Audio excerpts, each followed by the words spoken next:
오늘 함께 읽었던 요한일서는요, 고린도전서 13장을 사랑장이다 얘기하는데 요한일서 또한 제2의 사랑장이라 할 수 있을 정도로 사랑에 대한 이야기를 쓰고 있습니다. 오늘 성경은 사랑에 대한 이야기를 쭉 하시다가 요한일서 4장에 이런 말씀 나옵니다. 뭐라냐면 사랑하는 11절인데요. 사랑하는 자들아 하나님이 이같이 우리를 사랑하셨은즉 우리도 서로 사랑하는 것이 마땅하다 그랬습니다. 하나님이 이같이 우리를 사랑하셨다. 하나님이 이같이 우리를 사랑하셨다라고 했기 때문에 어떻게 사랑했는지 그 사랑을 알아야 될 거 아니겠습니까? 그 하나님의 사랑의 세 가지 요소를 함께 생각해 보므로 이와 같은 사랑으로 너희도 사랑하는 것이 마땅하다라고 했기 때문에 이 세 가지에 대한 팩트를 한번 나누려고 합니다. 그러기 전에 잘 아시는 것처럼 한국에는 없는 미국에만 유일하게 있는 것이 있는데 그것이 바로 Father's Day인 것 같습니다. 처음에 미국에 왔을 때 그 Mother's Day라고 했길래 잘못 알았나? 한국에는 엄마 아빠 합쳐서 그냥 이름도 적었네. 어버이주의라고 하잖아, 어버이주의. 근데 한국 Mother's Day만 있길래 Mother's Day가 뭐지? 그래서 잘못된 줄 알고 그냥 어버이주일로 지킨 적이 있습니다. 몰라가지고 그냥 어버이주일로. 근데 그게 아니라 Mother, Father 따로 이렇게 확실하게 individual society가 있습니다. 근데 Father's Day는 좀 시간이 지난 다음에 알았어요. 있는지도 몰랐어요, 사실은. Mother's Day 주일 지나고 Father's Day 있는지도 몰랐는데 좀 시간이 지난 다음에 Father's Day가 있는 걸 알았어요. 근데 Father's Day는 6월 셋째 주 주일날입니다. 근데 이 Father's Day가 잘 아시겠지만 유래를 찾아보면 그 도드라고 하는 한 여인이 만들었는데 그 아버지 이름이 윌리엄 스마트입니다. 남북전쟁 그 참전 용사였는데 그 어머니가 6번째 아이를 낳을 때에 아이와 함께 죽었어요. 그러니까 싱글 데디가 된 거죠. 근데 이 아빠 윌리엄 스마트가 이 5 아이를 갖다가 그래도 열심히 그 워싱턴주 시골 농장에 살고 있었는데 열심히 일하면서 5 아이를 남매를 잘 키웠습니다. 시간이 지나니까 이 그 도드라고 하는 자매가 성이 돼서 보니까 아버지가 너무 자기들을 위해서 헌신을 많이 한 거예요. 그래서 아버지 생일이 6월달이에요. 그래서 6월달이라 6월 셋째 주일날 동네 사람들을 다 불렀어요. 동네 사람 다 불러서 이 Father's Day celebration 한 거예요. 우리 아버지를 축하해줘야겠다. 생일날 자기네 모인 것이 아니라 농장의 주변에 있는 그 이웃들을 다 초청해가지고 자기 아버지 윌리엄 스마트를 위해서 Father's Day celebration 했어요. 그걸 보니까 너무 사람들이 좋아 보이는 거예요. 그러다 보니까 다 아버지가 있잖아요. 그러니까 이 도드의 이 자매의 행동이 너무 감동이 되니까 우리도 해야 되겠다. 그러다 보니까 이게 퍼지게 된 거예요. 그래서 Father's Day 셀레브레이션을 가족들이 하게 된 것입니다. 이게 1910년도의 일인데 시간이 지나서 1966년도에 이것이 너무 확산되다 보니까 66년도에 존슨 대통령이 Father's Day를 선포했고 72년도에 닉슨 대통령이 영구법으로 만들어서 지금까지 우리가 지키고 있게 된 거더라고요. 그러니까 한 딸이 싱글데디 아빠를 위해서 했던 것이 작은 이 감동의 감사의 표시가 미국 전역에 이제 모든 아버지를 축하하는 Father's Day Celebration이라고 했습니다. 딸을 낳아야 돼요. 역시 딸을 낳아야 돼요. 이 남자가 한 게 아니에요. 아들들은 이게 무심해요. 저도 아들이지만 사랑하는 마음이 있지만 이게 따뜻하지가 않아. 역시 딸들이 섬세한 게 있어요. 그래서 딸이 있으신데 다 딸이 있으시네. 하나씩이라도 감사하게. 참 축복입니다. 우리 딸이 없네. 참. 딸이에요? 그래서 이렇게 해서 Father's Day가 생겼습니다. 근데 오늘 이 도드가 자기 아버지 윌리엄 스마트에 대한 아버지에 대한 고마움과 사랑을 이렇게 표현한 것이 Father's Day가 됐는데 저는 오늘 성경은 얘기하고 있기를 사랑은 사랑은 하나님께 속한 것이다 라고 해요. 7절에 사랑은 하나님께 속한 것이다 라고 하면서 이같이 사랑했다. 어떻게 사랑했길래요? 오늘 본문을 통해서 저는 세 가지의 사랑을 생각해 보았습니다. 이 세 가지의 사랑을 너희도 이같이 사랑하는 것이 마땅하다라고 이야기했습니다. 그 사랑이 어떤 사랑이냐? 첫 번째로 한번 따라해 보실까요? 함께함. involvement라고 하는 함께함이라고 하는 사랑입니다. 9절에 보니까 하나님의 사랑이 우리에게 이렇게 나타난 바 되었으니 하나님이 자기의 독생자를 세상에 보내셨다.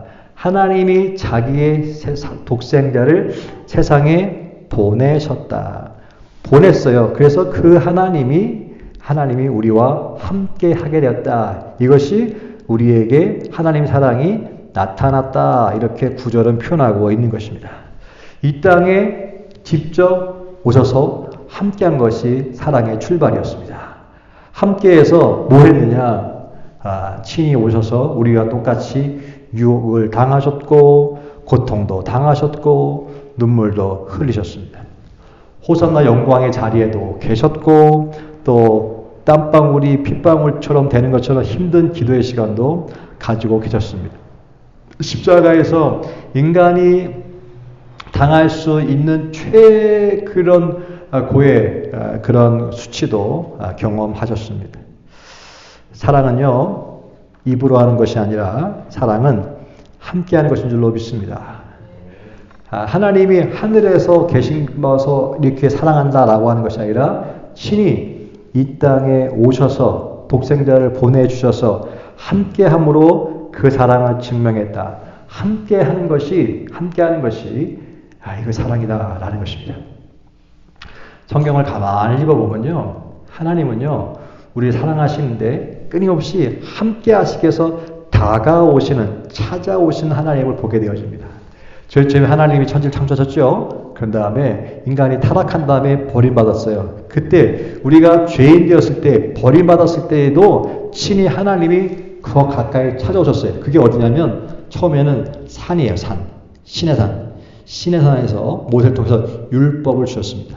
율법은 무엇입니까? 산에 내려오셔서 너희들과 다시 화해하고 싶다는 거예요. 그래서 그 율법을 주셨어요. 신의 산에서. 그런데 더 가까이 오셨는데 그 가까이 온 것이 어디입니까? 이제 광야. 미디안 이스라엘 광야입니다. 광야에 오셔서 거기에 성막을 만들어 놨어요. 성막을 만들어 놓은 다음에 내가 거기에서 나를 만날 수 있다. 더 가까이 산이 아니라 이제 성막 바닥에 오셨어요. 근데 그 다음에 시간이 지난 다음에 어디에 있었어요? 성전이라고 하는 솔로몬 성전에서 만났어요. 이제는 움직이지 않는 한 곳에 지정되어 있어요. 더 가까이 오신 것이죠. 그 다음에 어떻게 했어요? 이제는 성전이 아니라 친히 몸을 입고 이 땅에 찾아오신 거예요. 그게 예수님이에요. 그 다음에 더 가까이 오신 게 뭡니까? 떠나셨지만 성령을 통하여 전 세계 어디나 함께 우리 안에 계신 줄로 믿습니다. 가만히 보면요, 산에서 땅에서 움직이는 땅에서 고정된 성전에서 다시 한번 사람으로 친히 다가오셨고 그 사람으로 다시 이제는 성령을 통하여 모든 사람 점점 가까이 찾아오신 하나님. 왜? 함께하고 싶어서. 사랑은 무엇입니까? 함께하는 것입니다. 그런데 그 함께하는 것인데 하늘에서 가까이 내려오셨잖아요. 함께하는데 높고 위대한 것이 아니라 예수님들 땅에 오셨을 때요. 누구와 함께 했어요? 세리와 창기와 사람들이 함께하고 싶지 않은 사람과 함께했다는 사실이 중요합니다. 사랑은 무엇입니까? 높은 데 있는 사랑은 잘 나가는 사람과 함께 있는 것이 아니라 사랑은 소외된 사람, 어려운 사람, 함께 굽지 않은 사람과 함께 있는 것이 진정한 사랑인 줄로 믿습니다. 그게 사랑인 거예요. 하나님의 사랑은 어떤 사랑이냐? 남들이 가고 싶지 않은 것, 남들이 찾지 않는 사람, 남들이 외면한 사람들과 함께 있는 것, 그 사랑이고 그 사랑, 내가 이같이 사랑하셨은즉 너도 이같이 사랑하라 라고 말씀하고 계시는 것입니다. 사랑하셨기에 모든 영역 가운데 함께 했던 것처럼 저와 여러분도 그렇게 사랑하기를 주님 원하신 줄로 믿습니다. 우리 미라클 포인트 교인들은 많은 사람들이 함께하기 원하잖아요. 좋은데 유명한 사람 좋은 데는 시키더라도 다 쫓아갑니다. 쫓아가지고 가서 사진 찍고 싶어하고 다 함께하고 싶어하죠. 그 함께하는 것이 사랑은 함께하는 것인데 그 함께함이 아니라 하나님의 사랑은 어떤 사랑이냐? 아버지 사랑은 하늘 보좌를 버리시고 낮고 천한 곳에 얻었던 것처럼 또 오셔서도 더 사람들이 외면하는 곳, 함께 있지 않는 곳, 창기나 세리나 그런 사람들과 함께 가서 있었던 것처럼 바로 우리들도 이 땅을 살아가면서 좋은데 사람 많이 모이되 함께 있는 것이 아니라 소외된데 어려운데 힘든데 남 찾지 않는데 돈 거기 가서 받을 게 없는데 얻을 게 없는 곳 그런 곳에 함께 있는 것이 진짜 사랑이라고 하는 것입니다. 그 사랑을 하라는 거예요. 따라합시다. 함께함에 사랑. 두 번째 사랑이 있는데 그 사랑은 무엇이냐? 따라합시다. 희생함이다. 따라합시다. 희생함이다. 10절에 보니까 이런 말씀 나와요. 사랑은 여기 있으니 우리가 하나님을 사랑한 것이 아니고 하나님이 우리를 사랑했는데 우리 죄를 속하기 위하여 화목 제물로 그 아들을 보내셨다. 화목 제물의 정말 밑줄 짝이에요. 화목 제물로 그 아들을 보내셨다. 화목 제물이라는 게 뭡니까? 희생입니다. 감매 있는 것, 희생입니다. 화목 제물로 보내셨다. 여러분, 희생 없는 사랑은 없습니다. 우리가 죄인 되었을 때 하나님이 자기 아들을 희생 제물로 드림으로 사랑을 확증했다. 결국은 아버지의 사랑은 무엇이냐면 바로 희생입니다. 희생함. 희생이 없는 것은 사랑이 아니죠. 부모가 우리가 파더스데이도 시작했을 때 이후에도 도드라고 한 여인을 위해서 그 5명의 자녀를 위해서 싱글 데디로 그 윌리엄 스마트가 그 희생적인 헌신을 했기 때문에 나중에 자녀가 성장하여 그런 아름다운 시간을 만든 것처럼 희생 없는 사랑 없습니다. 그런데 세상에서의 희생은요, 다 보상을 찾게 되어 있습니다. 부모가 희생하잖아요. 희생했어요. 열심히 했어요. 그럼 나중에 다 그런 건 아니지만 대부분 세상의 희생은요, 보상을 받게 되죠. 야, 내가 길이 키워놨는데 이제는 다 키워놨으니까 너 이제 나한테 잘해라. 다 키워놨으니까 먹을만 하니까 용돈 보내. 알았어? 다 키워놓은 것이니까. 농담이나 진담이 상관없이 세상은요, 보상을 요구합니다. 보상을 요구합니다. 내가 힘 있을 때 다 널 뒷발렸으니까 나 힘이 없어. 이제 늙었어. 어떻게 돼? 날 케어해야지. 세상의 희생은요, 언제든지 보상을 요구하지 않아도요, 또 자녀가 보상을 합니다. 키워준 것에 대한 감사한 마음으로 힘이 없고 늙으면 자연스럽게 이제 내가 힘이 있고 능력이 있다면 케어해주게 되어 있습니다. 그걸 또 고맙게 생각하고 서로 이렇게 되게 있습니다. 그게 아름다운 관계죠. 근데 우리 주님은 주지 않아도 사람이 안 주잖아요. 그러면 정말 머리 검은 짐승 자기 새끼도 필요 없어. 다 내가 최고지. 다 필요 없어. 이런 말들 나올 수 있잖아요. 그런데 주님은 때로는 우리를 사랑하셔서 희생제물로 다 주었음에도 불구하고 알아주지도 못하고 알아주기는커녕 오히려 더 힘들게 만들고 더 배신하고 더 아프게 해도 우리 하나님의 사랑은요, 거기에 배신감을 느끼는 것이 아니라 어떻게 희생에 대해서 보상을 생각한 것이 아니기 때문에 죄인 되었을 때부터 사랑했던 것처럼 끊임없이 그렇게 변화되지 않아도 그 사랑은 변하지 않는 줄로 믿습니다. 그게 아버지만의 사랑이에요. 너희도 그 사랑하라고 하는 거예요. 우리도 때로는요, 사람을 사랑합니다. 자녀를 사랑하고, 아내를 사랑하고, 남편을 사랑하고, 또 직장 동료를 사랑하며, 목사를 사랑하고, 성도를 사랑하며, 사랑합니다. 사랑하는데, 때로는 그 사랑이 왜곡되고, 때로는 그 사랑에 대해서 대가를 받지 못했을 때에, 또 상처받았을 때, 시험 들었다 얘기합니다. 야, 진짜 사람 서운하네. 이런 게 있어? 라고 하면서 어떻게 관계가 깨질 때가 많지 않습니까? 성경은 뭐라고 얘기합니까? 하나님의 아버지의 사랑은 희생함인데 대가를 기대하지 않는 희생함인 줄로 믿습니다. 성경은 받는 자보다 주는 자가 복되다고 얘기했습니다. 성경에서 아버지 사랑할 때 그 사랑은 희생이라고 했을 때 두 가지의 상징이 있는데 하나는 십자가이고 하나는 수건입니다. 십자가와 수건. 수건은요, 섬김을 얘기하는 것이고 십자가는 희생을 얘기하는 것입니다. 예수님은 두 가지로 제자들의 발을 씻기는 수건으로, 십자가에서 당신의 몸을 주심으로, 희생과 섬김이라고 하는 두 가지를 통해서 우리에 대한 사랑을 확증하셨습니다. 그러므로 너희들도 마찬가지라고 하는 것이죠. 두 가지로 희생과 사랑, 십자가와 수건으로 사람을 사랑하라. 내가 그랬으니 너희도 그렇게 해라 라고 말씀하고 있는 것입니다. 저는 주일날 예배 다 끝나면 하는 일이 있습니다. 다 다시 리셋하기 위해서, 제가 목사라고 그렇게 생각하지도 않겠지만 집에 가도 늘 성경만 읽고 이렇게 하는 사람이 아니십니다. 집에 가면요, 일단 딱 끝나면 좀 더 이렇게 예배 드리고 설교할 때까지는 아주 초긴장을 합니다. 별거 아닌 것 같이 보이지만 정말 저는 초긴장을 합니다. 집중합니다. 다 끝나면 딱 풀어주면 집에 가서 축구를 봅니다. 축구. 뭉쳐 찬다 라고 하는 거. 제가 운동을 좋아하니까 뭉쳐 찬다라고 하는 걸 꼭 보고요. 그 다음에 목요일날은 최강 야구라고 하는 거. 그 야구에 대한 그런 걸 봅니다. 근데 저는 요새 뭉쳐 찬다보다 최강 야구가 더 재밌는 것 같아요. 그 최강 야구가 야구를 통해서 깨닫는 게 있는데, 야구에는요, 희생 번트라는 게 있습니다. 축구는 없어요. 야구에만 있는 것이 있는데, 희생 번트나 희생 플라이라는 게 있습니다. 내가 쳐가지고 죽는 거예요. 내가 죽지만 앞에 나가는 주자를 하나씩 불러드리는 겁니다. 아주 이게 의례스러워요. 근데 쳤을 때에 나는 번트를 치면 난 죽는 거예요. 난 비록 죽지만 앞에 있는 주자들을 하나씩 보내는 거예요. 그래서 그것을 희생이라고, 희생 번트라고 얘기합니다. 그 다음에 나는 죽지만 뻥 쳐가지고 희생 플라이를 날린 다음에 난 죽지만 3대인 자들을 홈으로 불러들이는 것입니다. 그때 사람들은 박수 쳐줘요. 희생이라고 하는 번트. 자기는 죽지만 앞에 있는 주자를 살리는 것. 바로 그것이거든요. 바로 그거예요. 사람들은 대부분 희생하기보다는 빛나기 원합니다. 빛나는 게 뭡니까? 홈런이죠. 귀한 홈런 치면 좋죠. 홈런 치면 다 내가 주인공이 되는 거니까.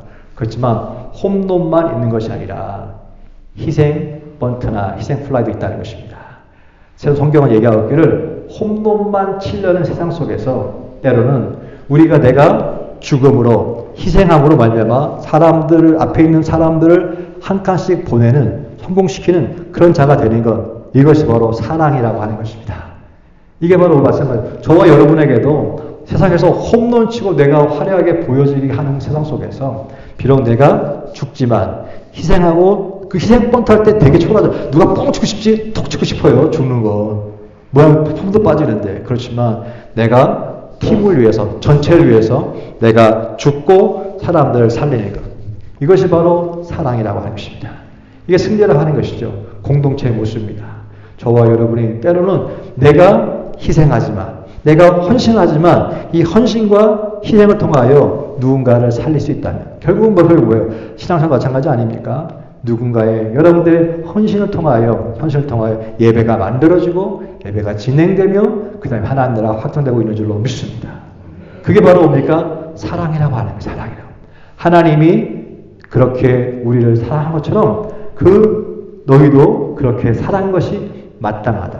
첫 번째의 사랑이라고 하는 것은 함께함. 그 함께함은 많이 모이는데 함께 있는데 그거 말고, 소외된데, 찾지 않는데, 어려운데, 나한테 도움이 안 돼도 거기에 함께 있는 것이 사랑이고, 뿐만 아니라 내가 어떻게 희생함, 내가 때로는 희생 번트를 하는 것처럼 내가 죽고 다른 주자들을 살리는 그 희생함이 사랑이라 하고 이야기하는 것입니다. 세 번째가 있는데 그것은 무엇이냐면 바로 따라합시다. 신뢰함이다. 신뢰함이라고 하는 것입니다. 9절에 보니까요, 이렇게 한 이유가 그렇게 함으로 말미암아 우리를 살리려 하심이라. 따라합시다. 우리를 살리려 하심이라. 10절에 보면 하나님이 우리를 사랑하사. 따라합시다. 하나님이 우리를 사랑하사. 하나님 우리를 사랑하고 계신 줄로 믿습니다. 하나님은 우리를 살리시는 줄로 믿습니다. 이것을 의심하지 말라는 거예요. 신뢰하라는 것입니다. 하나님 우리 죄인 됐을 때부터요, 우리를 사랑하셨는데 우리를 믿었어요. 베드로가 배신해도 제자들이 믿지 않아도 끝까지 그들을 신뢰했어요. 마찬가지로 신뢰함이라고 하는 것은 환경과 상관없이 한결같이 끝까지 믿어주는 것입니다. 아이가 태어날 때 엄마 뱃속에서 39주 동안 탯줄이라고 하는 걸 통해서 엄마의 영양을 아이가 공급받습니다. 39주 동안 공급받으면서 그 속에 있는 아이가 성장을 합니다. 이 탯줄이라고 하는 것은요, 이 아이에게 공급원이고 생명줄입니다. 근데 39주가 되면 아버지가 탯줄을 자르잖아요. 여러분, 자르는 게 우리가 보면 당연한 거잖아요. 잘라야 아이가 할 수 있으니까. 그런데 아이의 입장에서 볼 때, 여러분, 아이의 입장에서 볼 때, 뇌를 쭉쭉쭉 이렇게 탯줄 통해서 영향 받는데, 어느 날 갑자기 아이의 입장에서는 세상을 모르잖아요. 갑자기 누가 왔는데 아버지래. 그런데 아버지가 자른 이거를 주겠다는 거 아니겠습니까? 예? 생명줄을 갑자기 잘라버리면 주겠다는 거 아니겠어요? 그래서 때로 아이가 자라면 아빠보다 엄마를 좋아하는 이유가 있는 것 같아. 태어나기 전부터 상처가 왔죠. 상처. 자르잖아요. 엄마가 자르는 게 아니잖아요. 그런데 보세요. 아이의 입장 볼 때는 이 생명줄을 자르다 이게 아버지가 맞아? 라고 말하실지 모르지만 잘라줘야지만 살게 되어집니다. 안 자르면 아이는 죽습니다. 마찬가지로 때로 보면요. 탯줄을 잘라야지만 아이가 이게 이해가 안 가지만 그래야지만 진짜 세상에 사람으로 이제 서가는 것처럼 때가 되면요. 또 육적인 탯줄 잘라지면요. 그 다음에 이어지는 탯줄이 있는데 그것을 정신적인 탯줄이래요. 잘라지면서 뭐냐면 부모와 그 다음에 정신적인 탯줄로 연결된답니다. 그래서 이 정신적인 탯줄로 아이들에게 계속 영양을 공급받게 되는 거예요. 아이들이 양육받게 되는 것이고 성장하게 되는 거예요. 근데 이제 어느 날 때가 되면 배우자를 만나잖아요. 배우자를 만나게 되면 이것을 어떻게 끊어버려야 되는 거예요. 근데 못 끊잖아요. 못 끊게 되면 어떻게 됩니까? 늘 공급받았어, 부모로부터. 그런데 어느 날 성년이 돼서 부모와 헤어지고 다시 이제 또 가정을 만들어야 되는데 이거를 부모가 못 잘라주면 어떻게 되느냐? 관계가 꼬이는 것입니다. 다 힘들어지는 거예요. 다 힘들어지는 거예요. 때로는 그렇게 서운할 수 있잖아요. 야, 그렇게 다 해주는데 이제 안 도와주고 안 해주네? 네, 끊어야지만 정상적인 뭐가 되느냐? 또 하나의 가정이 만들어진다는 거예요. 이걸 안 끊어지면 똑같은 거예요. 끊어질 때는 때로는 서운할 수도 있고, 그럴 때 약간 아쉬울 수도 있고, 그럴 때 뭔가 섭섭한 것도 있지만, 끊어져야지만 진정한 또 하나의 가정이 생긴다고 하는 거예요. 똑같은 것입니다. 이걸 대비해보면요, 영적은 또 마찬가지입니다. 하나님 우리를 영적으로 계속 케어해주고 공급해 주십니다. 저 은혜 받았을 때는요, 하나님 그냥 우리 가운데 생각만 해도 다 들어줘, 응답을. 그냥 생각만 해도 다 들어줘.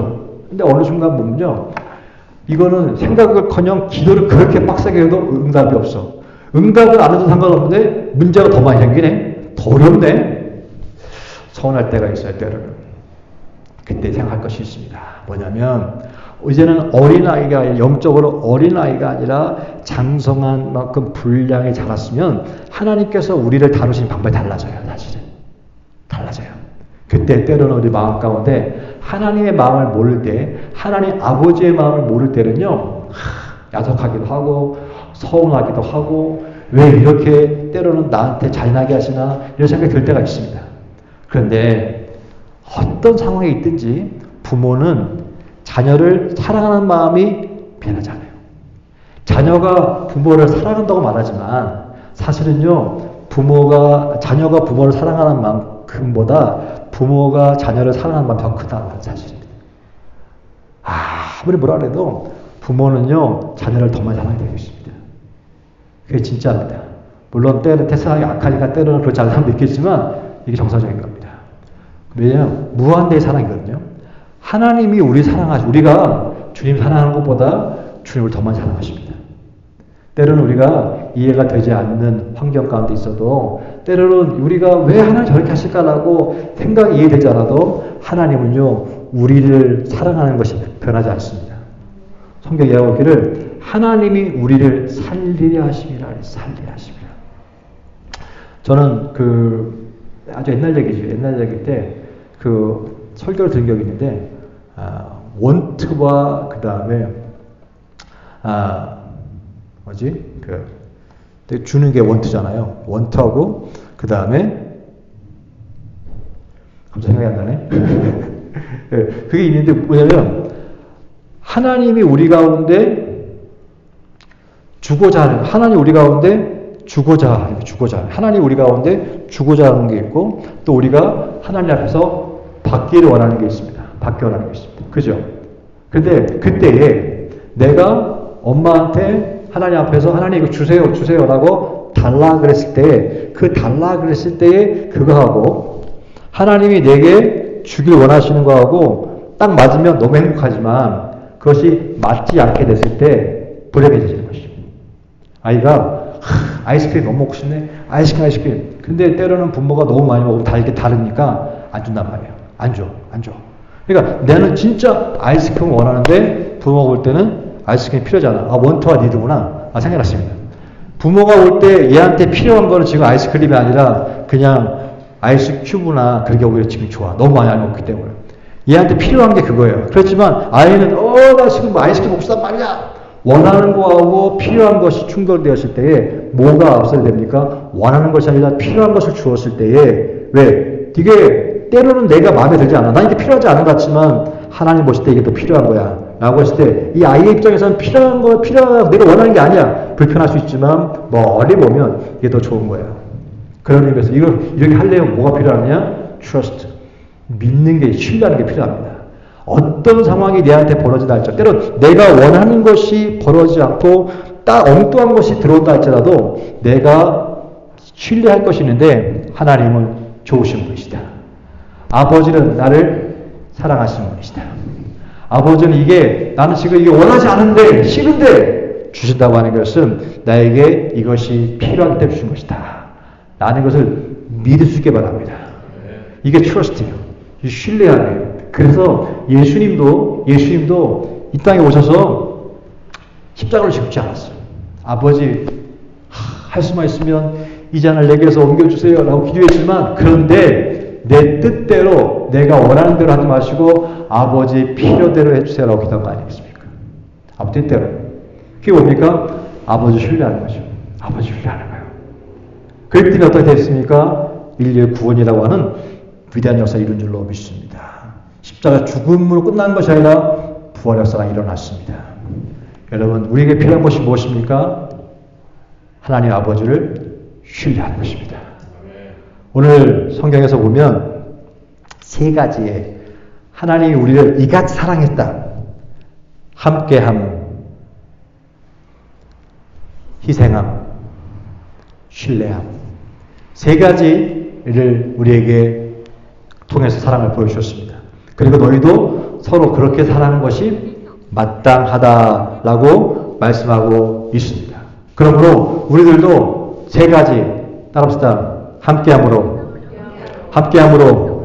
희생함으로, 신뢰함으로 사랑하는 저 여러분 될 수 있기를 주로 축복합니다. 인간은 서로 사회적 동물이기에 끊임없이 관계를 맺고 있습니다.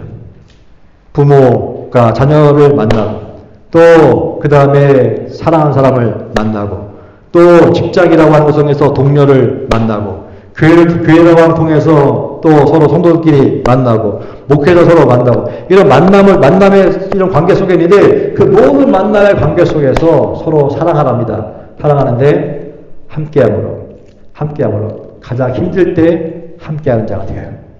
또 희생함으로 어느 곳에 있든지 인정받는 것이 아니라 희생함으로 또 어떤 상황 가운데 있든지 의심이 아니라 신뢰함으로 사랑하게 될 때 그 공동체는 건강하게 되는 것이고 진정한 사랑의 공동체가 될 줄로 믿습니다. 그래서 우리가 모든 관계 속에 이 세 가지 요소가 놀아주고 배워주고 흘러나게 되시길 주로 축복합니다.